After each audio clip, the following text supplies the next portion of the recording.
Good morning, everyone. Scott Maybor here with your Medicare Missive from the Sunporch today for Friday, the 10th of July. Hope you're all doing well and enjoying your summer.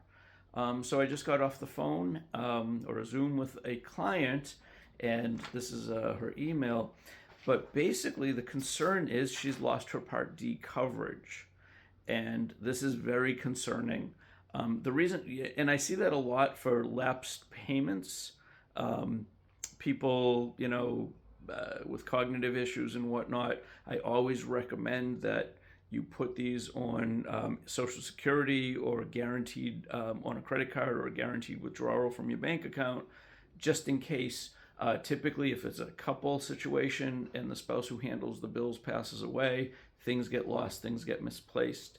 And while you do have a window to pay the back premium and continue on, what's happened in this case is she was in a state that had a zero premium drug plan.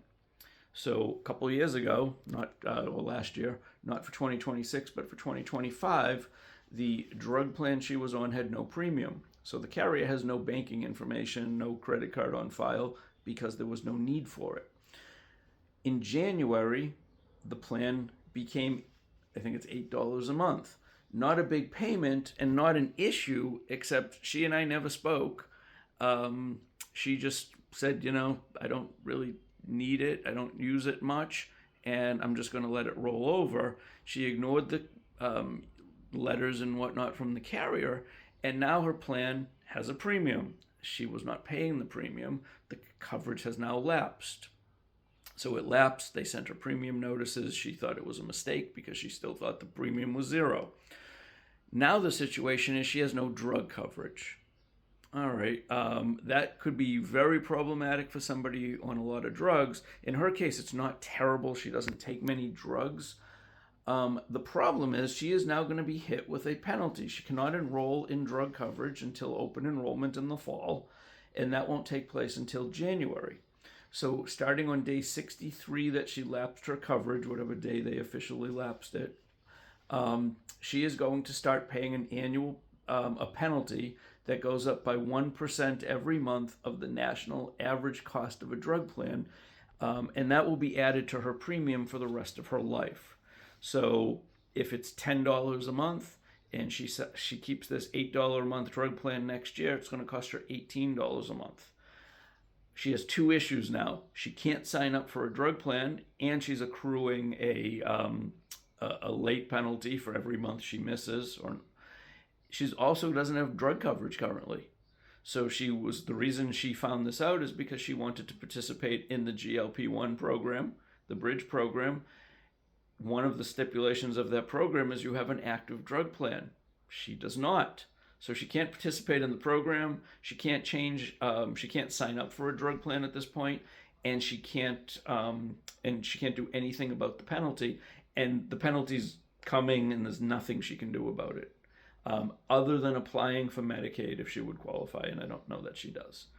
So be aware of that. Again, if you get letters from a carrier that you have a policy with, you have to open them. Yes, a lot of it's going to be marketing and a lot of it's going to be junk, but if you don't open them, you won't know. And you have to, in the fall, make sure you're aware of the changes that are taking place to your plan.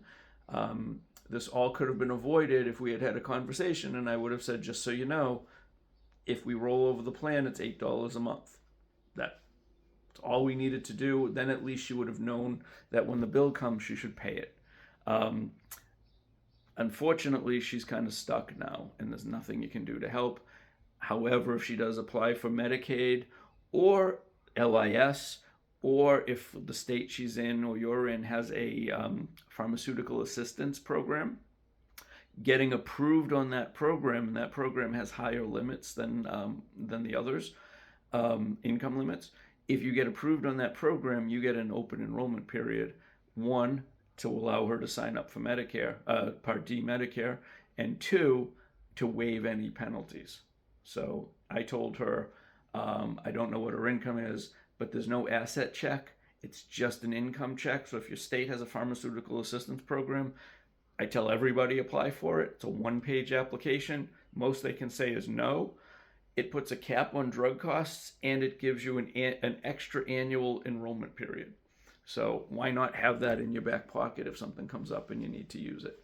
Let me know if I can help. Let me know if you have any questions. Have a great weekend, everyone. Enjoy.